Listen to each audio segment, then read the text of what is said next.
गृहमंत्री अनिल विज ने आंदोलनकारियों पर निशाना साधा है। उन्होंने कहा कि आंदोलन में हो रही घटनाओं का संज्ञान ले रहे हैं। साथ ही कहा कि अब यह आंदोलन आंदोलनकारी नेताओं के हाथ से बाहर निकल चुका है। अब ऐसी जितनी भी घटनाएं हो रही हैं हम उसका संज्ञान ले रहे हैं और जो भी कानूनी कार्रवाई बनती है वो हम कर रहे हैं। वास्तव में तो अगर कोई आंदोलन होता है तो उसको संभालने की जिम्मेवारी उस आंदोलन के नेताओं की होती है, परंतु ये तो बार बार ऐसी घटनाएं घट रही हैं, इससे ऐसा प्रतीत होता है कि ये आंदोलन किसान नेताओं के हाथ से निकल चुका है। तो सूबे के गृह मंत्री अनिल विज ने साफ तौर पर कहा कि अब यह आंदोलन आंदोलनकारी नेताओं के हाथ से निकल चुका है। साथ ही उन्होंने कहा कि जो भी घटनाएं इस आंदोलन के दौरान हो रही हैं, जो उचित कार्रवाई होगी सरकार कर रही है। इस बीच एक बड़ी खबर आपको बताएंगे जो इस वक्त की ब्रेकिंग न्यूज सामने आ रही है। क्या है बड़ी खबर? दरअसल दिल्ली से बड़ी खबर है। आंदोलन पर सांसद रामचंद्र जांगड़ा का बयान सामने आया है। आंदोलनकारी हो चुके हैं बेनकाब, ये बात रामचंद्र जांगड़ा ने कही है। कांग्रेस कर रही है आंदोलन की फंडिंग, बड़ा आरोप लगाया है रामचंद्र जांगड़ा ने इस आंदोलन पर। कांग्रेस और केजरीवाल चला रहे हैं आंदोलन, ये जिक्र रामचंद्र जांगड़ा ने किया है। तो आंदोलन पर सांसद रामचंद्र जांगड़ा का यह बयान, साफ तौर पर रामचंद्र जांगड़ा ने कहा कि आंदोलनकारी अब बेनकाब हो चुके हैं। कांग्रेस और आम आदमी पार्टी इस आंदोलन की फंडिंग कर रही है। तो बड़ा आरोप सांसद रामचंद्र जांगड़ा का।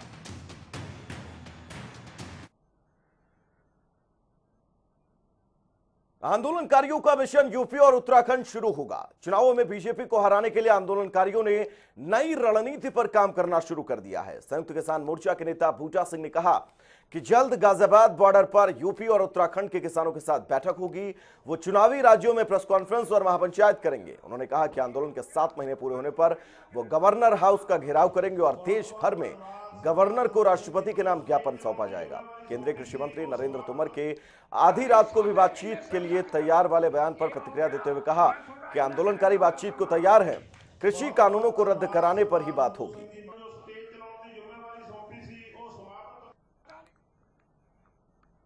तो बहादुरगढ़ की तस्वीरें, आंदोलन में अब यह फैसला लिया गया है कि आने वाले उत्तराखंड और उत्तर प्रदेश के चुनाव में बीजेपी के खिलाफ मोर्चा खोलेंगे, प्रेस कॉन्फ्रेंस करेंगे किसान नेता वहां जाकर। तो महापंचायतों में यह कहा गया है साफ तौर पर कि गवर्नर को राष्ट्रपति के नाम ज्ञापन सौंपा जाएगा। जब तक कृषि कानूनों की वापसी नहीं होगी तब तक आंदोलन वापस नहीं होगा। रमन मलिक हमारे साथ जुड़े हुए हैं, भारतीय जनता पार्टी के प्रवक्ता हैं। बहुत बहुत स्वागत है सर आपका जनता टीवी पर। धन्यवाद। सवाल कई हैं लेकिन शुरुआत मैं आज कर रहा हूं रमन सिंह जी सवाल से, क्योंकि जिस तरह से अब किसान नेताओं का यह कहना है कि उत्तर प्रदेश उत्तराखंड में विधानसभा चुनाव वहां पर कूच करेंगे और वहां पर बीजेपी के खिलाफ मोर्चा खोलेंगे। बंगाल हमने देखा, अब उत्तर प्रदेश और उत्तराखंड की बारी, किसान संगठन ये कह रहे हैं।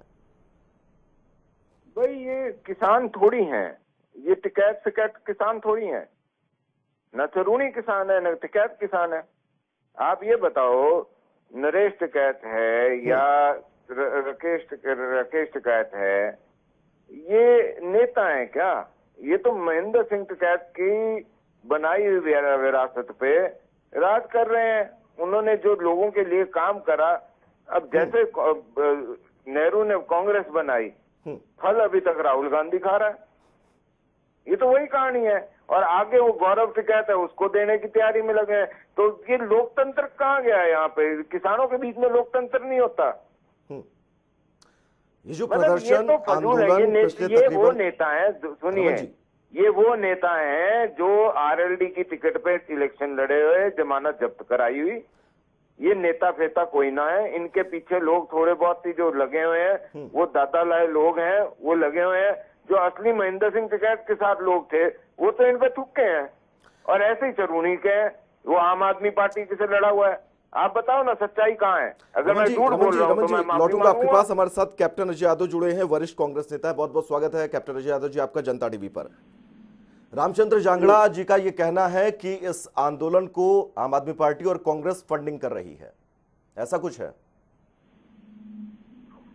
अगर ऐसा होता तो मैं किसान जो आंदोलन कह रहे हैं कि हमें आदमियों की जरूरत नहीं है, अगर ये कहते हैं कि भाई कांग्रेस वाले हमारी पूरी मदद करें तो हम देखो रेवाड़ी में किसानों को बाहर निकाल देंगे 1 मिनट में। मतलब कि फजूल की बातें हैं, राजनीतिक रोटियां जो अगर ये बीजेपी वाले जो हैं इनके पास कोई काम दाम है नहीं है, चंदा वैसे इन्होंने चोर लोग हैं ये, ब्राह्म मंदिर के नाम पे वहाँ पैसा खा लिया, स्विस बैंक में पैसे जमा हो रहे हैं, किसानों की बात सुनते नहीं है। आप देखिए कितने दिनों से 210 दिन हो गए हैं किसान धरना पे बैठे हैं। ये एक जगह अगर कोई किसी ने गलत काम कर दिया। अच्छा कैप्टन यादव जी, सवाल रोकूंगा आपको मैं इसलिए क्योंकि किसान आंदोलन में ये आज रणनीति बनाई गई है कि उत्तर प्रदेश और उत्तराखंड में होने वाले विधानसभा चुनाव में बीजेपी के खिलाफ मोर्चा खोलेंगे। बंगाल में किसानों ने किस तरह से बीजेपी का पुरजोर विरोध किया, वहां पर सभाएं भी की। आंदोलन के बीच या प्रचार प्रसार कहां तक जायज है? देखिए बात सुनो, उत्तराखंड में आम आदमी पार्टी कहाँ है, यूपी में आम आदमी पार्टी कहाँ है? जहाँ तक सवाल है विरोध करने का, ये उनका अधिकार है किसानों का। वो किसकी बीजेपी की मदद थोड़ी करेंगे जिन्होंने इनको 210 दिन तक तपस्या कराई है। कैप्टन यादव जी, आंदोलन की शुरुआत में कहा यह जा रहा था कि किसी भी नेता को वो मंच पर चढ़ने तक नहीं देंगे। अब मंच पर किसान नेता जब सामने जाएंगे तो सवाल तो है ना सर। जिन लोगों को, मेरी बात सुनिए, मुझे अपनी बात पूरी कर लेने दो। जिन लोगों पे लाठियां बरसाई हैं इन लोगों ने, पानी की बौछार मारी है, ठंड में इनको वहां बिठाया है, वो इनका साथ क्यों देंगे बीजेपी वालों का? और दूसरी बात ये कि आज तेल का भाव क्या हो रहा है, सरसों का तेल 200 से ऊपर जा रहा है, दाल का भाव क्या हो रहा है 200 से ऊपर जा रहा है, क्योंकि इनके जो अडानी अंबानी जितने बड़े बड़े जो पूंजीपति हैं उन्होंने दालें और सरसों खरीद ली है और उसके बाद जो है सारे बाजार को कंट्रोल कर रहे हैं। रमन जी, सारा सरसों और धान सब अडानी अंबानी को आपकी सरकार ने बेच दिया है क्या? ये सब कुछ जो है नहीं, अभी बीच मत बोलो, आप बीच में नहीं बोलेंगे, आप बीच में नहीं बोलेंगे, पहले मुझे अपनी बात पूरी करने दो। मेरा ये कहना है, नहीं सवाल नहीं, आप अभी सवाल मत पूछो मुझसे, मेरी बात सुनो। आप लोगों ने तेल का भाव कहाँ पहुंचा दिया, पेट्रोल का भाव 100 पार, डीजल 100 पार, महंगाई, बेरोजगारी। रमन जी, कैप्टन यादव अपनी बात पूरी कर ले, फिर आप प्रतिक्रिया दीजिएगा। कैप्टन जी, हाँ नहीं, मुझे अपनी पूरी करने दो। गाँव में इनको कोई घुसने नहीं देता इनके नेताओं को। अभी कल इनका जो है मुख्यमंत्री करनाल में हेलीकॉप्टर नहीं उतरा, दुष्यंत चौटाला को कल हिसार में जो है वहाँ घेर लिया। इनके एक मंत्री है, एक इनका विधायक है टोहाना का, उसका बुरा हाल कर दिया। मंत्री इनके गांव में घुस नहीं सकते, हरियाणा में, पंजाब में और जगह इनकी हालत इतनी पतली हो रही है कि ये इनका कुछ चल नहीं रहा। और असली बात ये है कि ये इनकी जो है, ये जो धन्ना सेठ हैं उनके हाथों में खेल रहे हैं, अडानी अंबानी के हाथ में खेल रहे हैं। इनकी हिम्मत नहीं है, ये तीनों कानून है उनको वापिस जवाब दे दूं। हाँ रमन जी, अब आप बताइएगा, क्या बैकफुट पर आप हैं? देखिए, अभी मैं आग्रह ये करूंगा कि मैं भी आराम से सुन रमन जी बात पूरी करेगा, आपको सुना जाएगा। और कैप्टन साहब हमारे वरिष्ठ हैं, क्योंकि हीरोवाल के एरिया से वो आते हैं, मैं गुरुग्राम में रहता हूं। मैं उनको, हमारी राजनीतिक सोच अलग हो सकती है लेकिन मैं उनकी इज्जत करता हूं क्योंकि उन्होंने एक लंबा अरसा काटा है राजनीति में। तो कैप्टन साहब, मैं इतनी सी बात करूंगा कि 1,32,000 करोड़ के जो ऑयल बॉन्ड छोड़ के गए थे, हम आज उसकी बात ना करें। आपके समय के छुटे हुए हैं, बोलेंगे तो मैं लिस्ट पहुंचा दूंगा। उसके अलावा हम ये भी बात ना करें कि जिस प्रकार से सरसों के रेट किसानों को ज्यादा मिल रहे हैं। रमन जी, सरसों पर मत पहुंचिए, आंदोलन पर रहिए प्लीज। मैं वही जवाब देने दीजिए। देखिए, उन्होंने इतने सारे आरोप लगाए, कुछ तो बताने दीजिए।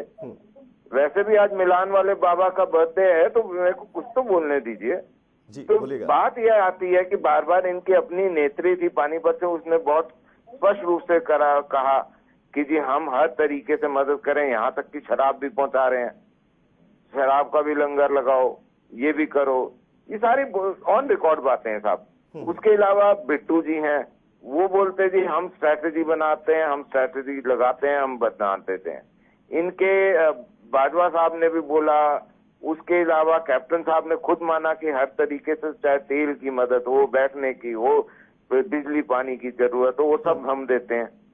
अच्छा, उसके अलावा ये आज के दिन जब बात हो रही है किसान आंदोलन की और कांग्रेस पल्ला झाड़ना चाह रही है, मैं यही पूछना चाहता हूं कि रिश्तेदारी तो कैप्टन साहब की भी बहुत सारी है राजस्थान में।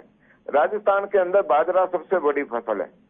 अब उसके अंदर लगभग हरियाणा में जो भाव मिले और जो भाव राजस्थान में होता है, अगर उसका डिफरेंस देखें तो लगभग 4,500-5 हजार करोड़ का हर साल का नुकसान होता है। अब ये किसान नेताओं को 5,000 करोड़ के करीब का नुकसान जो राजस्थान के किसानों का, वो नहीं दिखता। इनको ये नहीं दिखता कि Punjab Mandi act point number 8, point number 9 और पॉइंट नंबर 12A 2006 का है। कैप्टन साहब आप चाहें तो पढ़ लें, मंगवा लें, अरविंदर सिंह जी आपको भेजेंगे, उसको पढ़ लीजिए। उसमें ये कहता है प्राइवेट मंडी कहाँ खुलेगी, कौन लाइसेंस देगा। जी, जवाब आप दे चुके हो, तो एक सवाल मेरा भी ले ये लीजिए। कहता है कि आप रमन जी, एक सवाल मेरा भी ले लीजिए। पॉलिटिकल अपॉइंटेड मंडी। एक सवाल मेरा ये, जो किसान पिछले तकरीबन 7 महीने से आंदोलन कर रहे हैं, क्या वो किसान हैं या वो सिर्फ आंदोलनकारी हैं? देखो जी, मेरे ख्याल से 85-90% तो आंदोलनकारी और कांग्रेस और दूसरे दलों के कार्यकर्ता हैं। 5-5%, 10% किसान बोले भी साथ में है। लेकिन मैं आज भी एक चीज बोलूंगा कि जी सरकार आज भी इस चीज को तैयार है कि आप एक एक पॉइंट पे जो आपको संशोधन कराना है आप वो बोलो। हम रमन जी, बैठे वाकई हैं, तमाम तैयार हैं सवाल बात हैं करने। किसान आंदोलन को लेकर, किसानों की मांग को लेकर। बहुत बहुत शुक्रिया रमन जी हमसे बातचीत करने। कैप्टन रह यादव, आपका भी बहुत बहुत शुक्रिया। इस